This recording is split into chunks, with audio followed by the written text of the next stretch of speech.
Selamat pagi, saudara-saudara yang terkasih di dalam Tuhan Yesus Kristus. Segala puji dan syukur kita panjatkan kepada Allah yang Maha Kasih, karena kasih setianya senantiasa baru setiap pagi. Di tengah segala kesibukan dan rutinitas hidup, pagi ini kita diberi kesempatan yang indah untuk berhenti sejenak, merenungkan firman-Nya, dan menguatkan iman kita. Renungan pagi ini bukan sekadar rutinitas rohani, tetapi saat yang penuh makna, saat di mana kita membuka hati dan pikiran untuk mendengar suara Tuhan, agar hidup kita dipimpin oleh terang firman-Nya sepanjang hari ini. Mari kita siapkan hati dan tenangkan pikiran. Singkirkan segala kekhawatiran dan pikiran yang mengganggu.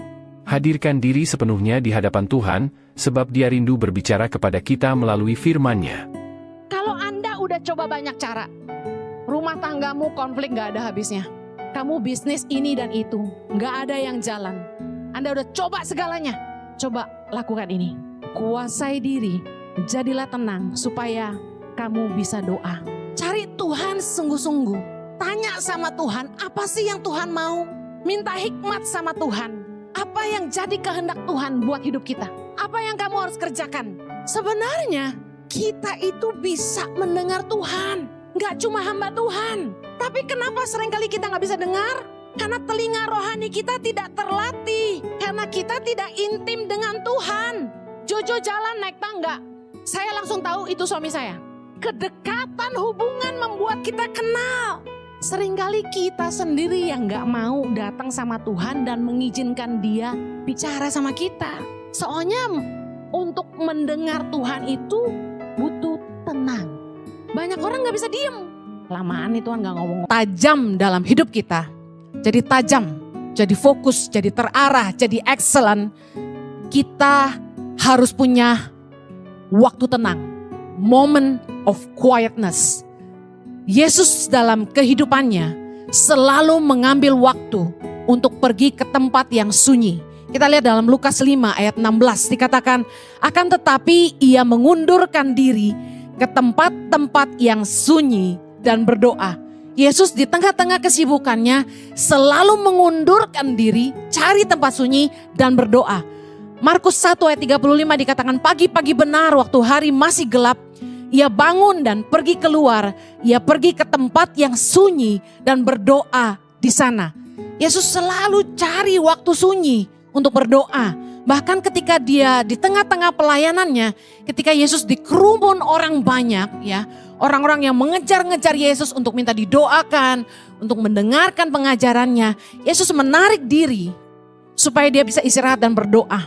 Lukas 4 ayat 42 dibilang gini, ketika hari siang, jadi Yesus tuh gak cuma pada pagi hari, Yesus berangkat dan pergi ke suatu tempat yang sunyi. Tetapi orang banyak mencari Dia, lalu menemukannya dan berusaha menahan Dia supaya jangan meninggalkan mereka. Kemudian Markus 6 ayat 31, kita lihat exhaustednya Yesus dikelilingi orang banyak. Lalu Ia berkata kepada mereka, marilah ke tempat yang sunyi supaya kita sendirian dan beristirahatlah seketika. Sebab memang begitu banyaknya orang yang datang dan yang pergi, sehingga makan pun mereka tidak sempat.